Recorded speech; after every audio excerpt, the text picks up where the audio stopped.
When I was 9, I got taken to be measured for my first bra. I already hated my body by then because it had been criticised and commented on negatively for as long as I could actually remember. So I'd got very, very good at hiding it. At boarding school, I'd wait in the loos or hang back until the very last person was in the showers so nobody could see me dash for them. And at home, I lived in baggy clothes and I never, ever changed in front of anyone. And then this body that I was already at war with had the audacity to start developing early and fast. So off we went to the lingerie department.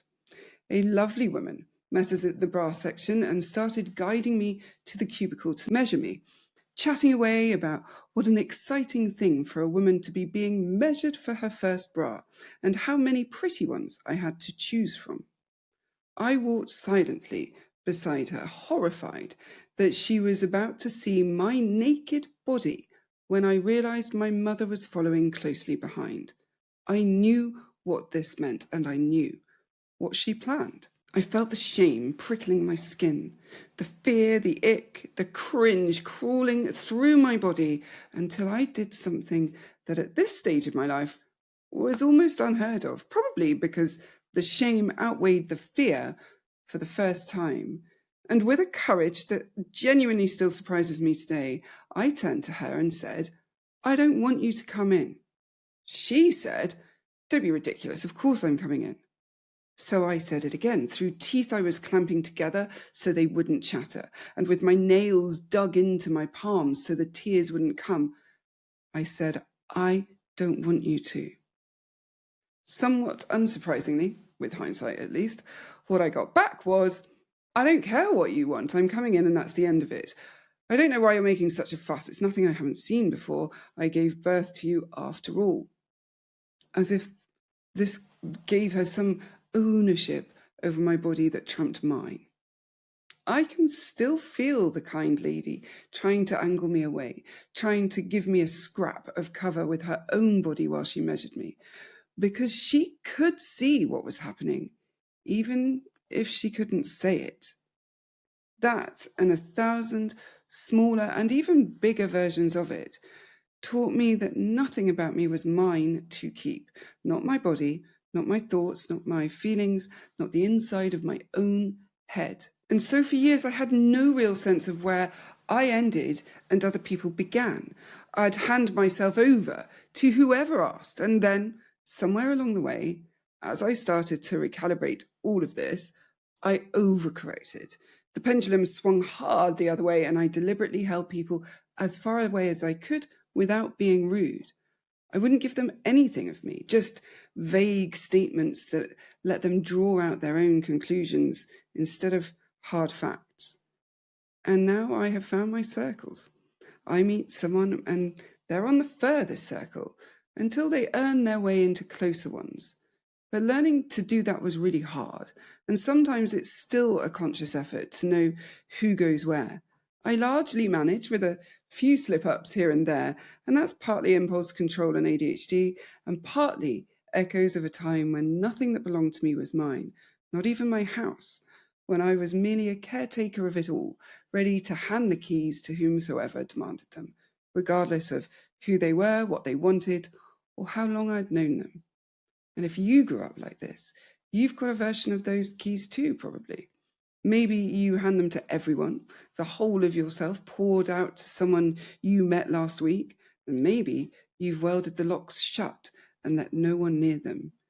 And you've probably decided that makes you a particular type of person, the open one or the closed one, the oversharer or the private one. I'm going to suggest today that those are the same person doing the same thing for the same reason. And the thing you're actually missing isn't trust in other people at all, it's something else entirely. I know you've been asking yourself, am I the problem?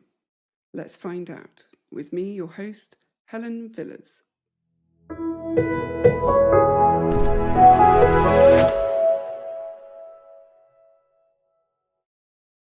So here's how it actually shows up. One version of you meets someone nice and decides within about a week that this is now one of your closest friends and means it completely. You tell them the big stuff, the family stuff, the things you probably shouldn't be telling someone you met a month ago at a baby group or a work thing or in the comments of a post. It pours out of you and it feels like connection. It feels warm and real, and it might even be the start of something genuinely good. But you've decided on a depth this relationship hasn't reached yet.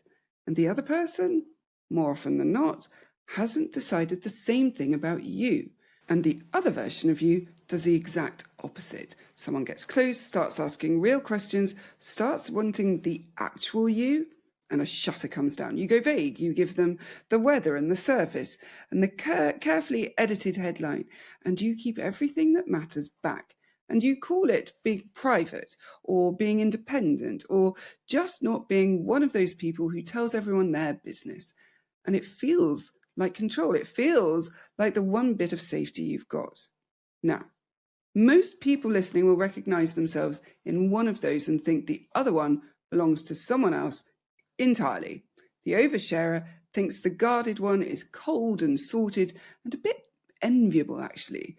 The guarded one thinks the oversharer is needy and exhausting and hasn't got a clue. And they're both wrong about each other because they're both doing the exact identical thing. They are both managing exactly how much of themselves another person gets so that the other person can never reach the part that might get rejected. One does it by flooding, one does it by withholding. The currency looks opposite, but the job it's doing is exactly the same. So the question I actually want to answer today is not how do you learn to trust people? It's why you can't tell the difference between a person you've known a fortnight and a person who's earned a place in your life. Why every relationship is either a 10 or a 0 with nothing in between, and what the thing is underneath both the flooding and the withholding. Because it's the same thing, and once you can see it, the whole pattern starts to make a different kind of sense. Let's go back to the keys. If you grew up in a home where the locked door was treated as an insult, where your privacy was called secrecy, where wanting anything kept to yourself made you sly or manipulative or ungrateful, then you didn't learn the thing most people learn without noticing, which is that you get to decide what's yours to keep. Your inner world got treated as public property. Your no got overruled often enough that you stopped bothering with it. And the lesson that goes in very deep and very early is that you don't own yourself. You're the caretaker, like I said, holding the keys for whoever turns up wanting them. And from that one root, two things can grow. And they look like complete opposites, but they're not. If in your house closeness got tangled up with safety, if being needed or being useful or being emotionally available to a parent was the only time you felt secure, then perhaps you learn to chase closeness. You learn to manufacture it as fast as possible because the bond is where the safety is. So as an adult, you give people your history, all of it, the hard stuff, the painful stuff, early and freely.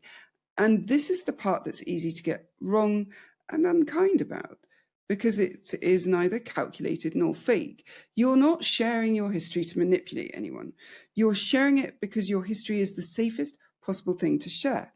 Nobody can argue with what happened to you. Nobody can tell you you're wrong about the fact that a thing occurred. And it tends to earn you sympathy and closeness rather than risk. Because what kind of person rejects someone who's been through all of that? Sometimes you'll do it faster precisely when the relationship is cheap to lose. Someone you'll never see again. A stranger on a train because there's no real stake in it. And it genuinely feels like openness, like you're letting people right in. But if in your house closeness got coded as danger, instead, if every time you let someone matter to you, they used it against you or there was enmeshment, then you learn the reverse. You learn that the safest thing is to need no one, reveal nothing, and keep your own counsel so completely that no one can get a grip on you. You become, in the phrase everyone uses approvingly as though it's some kind of achievement, hyper-independent. And it also feels like safety, like you've finally got something nobody can take. But now look at what neither of you actually shares, not the events. The oversharer will hand you every terrible thing that ever happened to them. What neither of you gives away, what stays locked behind the locked door, no matter which strategy you picked, is the inner world. Your opinions, your disagreements, the thing you actually think when it differs from the thing the person in front of you thinks. Your preferences, your real ones, the ones that might land badly, and your feelings, especially the feelings that contradict the person you're talking to, because that is dangerous material. A preference can be rejected, an opinion can be argued with, a disagreement can cost you the entire relationship. Your history is settled and safe. Your living, contradicting self is the thing that might get you abandoned. So that's the thing you keep back, whichever way you've learned to do the keeping, if you even know what they are, because you bury them so hard throughout all the trauma because they're so dangerous and threatening. But there we are. So the oversharer pours out the past and looks completely open and stays just as hidden in the place that counts as the person who tells you nothing. Same fear, same time, same thing being protected, opposite surface, the same person. And it gets worse, not better, the closer you get to someone. And this is the bit that really catches people out, because you'd think intimacy would make honesty easier.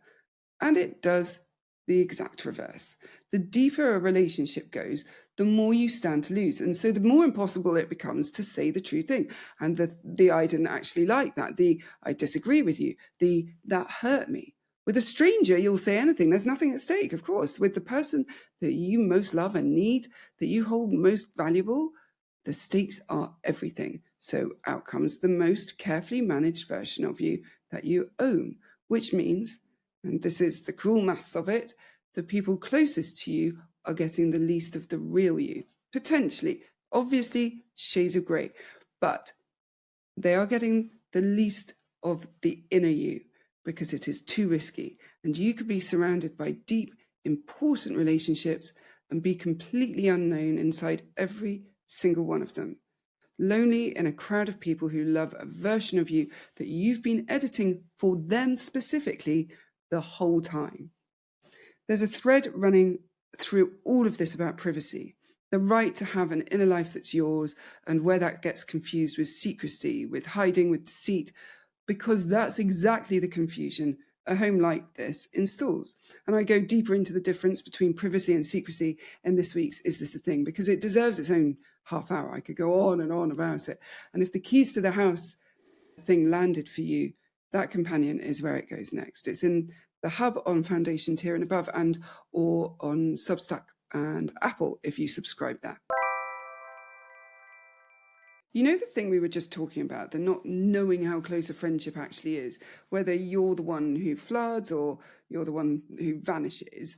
The conversation didn't start on this podcast, which I said, it started in the hub. It started in all of my other work. On one of the live calls, there was a conversation literally 2-3 weeks ago with a room full of people going, "Oh, thank God, you too." And that's really what the hub is. It's the membership side of a Liberation Academy. And it's the stuff, where the stuff that's too big or too specific for a half-hour episode actually gets room to breathe. There are courses that go further than I can go here. There's a community of people who all broadly grew up learning the same lessons about themselves that you did. So you can say the thing that you've never said out loud and watch loads of people just nod. And there are live calls with me where we take what's actually happening in your life this week and pull it apart together. So, there's that. And the companion episodes, Is This a Thing? The one this week on privacy versus secrecy. Those are all included from Foundation Tier Up. It's at liberationacademy.co.uk/the-hub. If you're new, Foundation Tier comes with 3 months on us, so you can have a proper look around before you decide. Come and find your people. The link is in the show notes. The whole time you've thought that your problem was that you can't trust people. It isn't. Your problem is that you can't trust yourself. Everything we've talked about, the flooding, the withholding, the managing of every relationship down to the millimeter, all of it is what you do when you don't believe you can rely on yourself to handle what happens. You manage other people's access to you because you don't trust yourself to cope if it goes wrong. So the work isn't learning to trust them, It's learning to trust you. And trusting yourself means a specific handful of things, very concrete and not vague. It means knowing that when something isn't good for you, you will leave it, regardless of what the pain is. And so you don't have to vet everyone to within an inch of their life before you let them near you, because you've got an exit and you'll use it. It means knowing that when someone demands something of you, you will say no if you want to. So their wanting it is no longer a threat. It means knowing that if someone is hurt about you not handing over the thing they wanted, that is not yours to manage, and you will not try to fix it or feel guilty or shame or all the things. That last one is actually enormous, and it's the one that takes probably the longest, because you were raised to believe that other people's disappointment in you was an emergency that you had to drop everything to resolve, and it was your fault that they felt it. It isn't.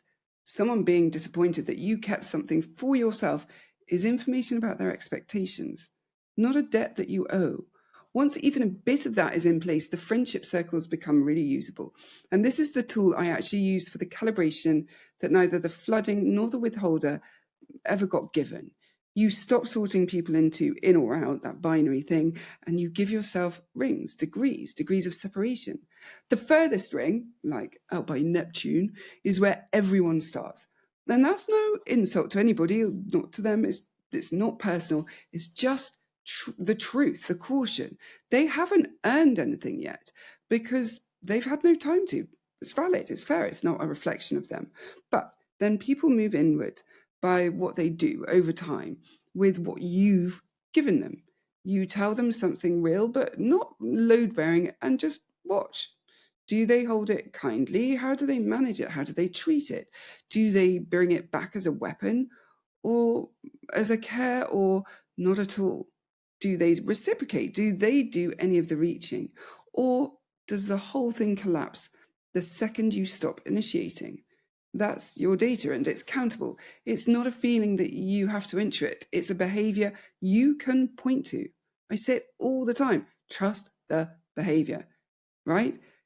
You can point to the behavior, which is exactly why it works for brains like ours, the ADHD autistic ones, that don't get the kind of easy social read for free. And the circles work in both directions, by the way, which is the bit I want the withholders to hear, the hyper-independence, because the tool isn't just a break. If you're the one who floods, the circles are the pause you weren't issued, the manufactured gaps between the impulse to hand everything over and the actual handing over. And you might genuinely need it, external or written down, a note on your phone of who's where, because you will not hold it in your head necessarily while someone lovely is being lovely at you. But if you're the one who's welded the locks, if you're the hyper-independent, the circles are in the opposite instruction. Your work is to let one tested person move inward on purpose, by degrees, to tolerate the genuinely horrible feeling of being slightly known, and treat that feeling as something to get used to rather than a fire alarm to seal the building over. Same tool, and one of you is learning to stop flinging the keys at strangers and giving everybody access to everything, and the other is learning to let one trusted person hold a single key and having, watched them earn it, seeing what they do with it. But for both of you, the real graduation, the hard one, is sharing the contestable self. Not more history, an opinion, a small disagreement. Actually, I didn't love that film, when you'd normally just agree. I'd rather not, when you'd normally fold. You're testing whether the relationship can survive you having edges. And you start small in the cheaper relationships first. And that isn't meant to degrade them. It's just the idea of it's not going to cost you as much if it implodes. Where being wrong about someone will cost you less. And you build the evidence that you can disagree with a person and the sky stays up. And then slowly you take it into the closer ones, the ones where the stakes are high and the silence is deepest, because those are the relationships currently starving for the actual you. Or maybe they aren't. Maybe the relationship lives on your silence and your compliance, and it may be that you reveal that truth. So when you get to this point, you need to be able to know deeply in yourself that a rejection of you for having a voice, an opinion, a different take, or calling something out that hurt you is very unlikely to be about you. It's a high price of doing this work, I know. The reality is that as we build and grow our edges, put gates in and stand in our true self, we often expose relationships that we thought were safe, secure, and loving to be anything but. It's completely normal, if desperately sad, to lose relationships through growth. Because if the relationships were built on unhealthy patterns, there's a fairly high chance that they can't hold the healthier version of you. But it's in this moment that you can find out whether you can be a whole person in front of them, or if you have to slice parts of you off to keep them. And then the question is, which relationship would you want? I'll be honest with you about the pace because, I never pretend this is quick, do I? I always tell you, the pull to manage, to flood, or to vanish is old and it's strong and it doesn't disappear just because you've understood it on a podcast. For all my training and all my own therapy and knowing this stuff inside out, it still catches me out, especially, as always, when I'm tired or my cognitive load is high or I'm feeling raw and the keys kind of go fluttering or the shutter slams down before I've even kind of clocked what I'm doing. You don't graduate from this. You just get faster at noticing, you get quicker at the repair, and the slip-ups get further apart. And that's what progress actually looks like here. And it's enough. Good enough is good enough. So, as always, there's a bit that you won't want to hear, and here it is. If you're pouring all this energy into hiding the parts of yourself that you've decided are unlovable, if you won't let anyone actually see you, then when someone does reject you, here's the truth of it. It isn't you that they're rejecting. It's the mask. It's the careful, managed, agreeable, edited thing you put on precisely so you'd never be rejected. So you take all the pain of the rejection and none of it even lands on you. It lands on a version of you that you built to be safe. It's very clever, but that means you can't even learn anything from it. You just get hurt and reinforce the old story that you're too much or not enough and easily discarded. But it wasn't you. And if there was ever a reason to take the mask off, it's that. Because being rejected as your actual self is good news, and I mean it. It saves you the time and the energy and the emotion you'd otherwise pour into keeping a relationship that was never going to fit, into reinforcing narratives that were never true. If being yourself, disagreeing when you disagree, not fawning, having a preference and saying it out loud loses you people, then good. Those are the people to dodge. They were never about after you. They were after your silence and your compliance, your servitude and your adoration. And they'd have had it for as long as you were willing to disappear to keep them. You've spent enough of your life being that for somebody. You're allowed to find out who stays when you stop. Next week, we're carrying on, and I really want to invite you to have a think about things before then. What makes you trust someone? What's the specific thing that someone does, an actual behavior, not a feeling, that tells you you can let them a ring closer? What's your test? Tell me in the comments on my socials in the hub, because telling me might actually be telling yourself. Thank you for listening. And as ever, all that remains to be said is take care.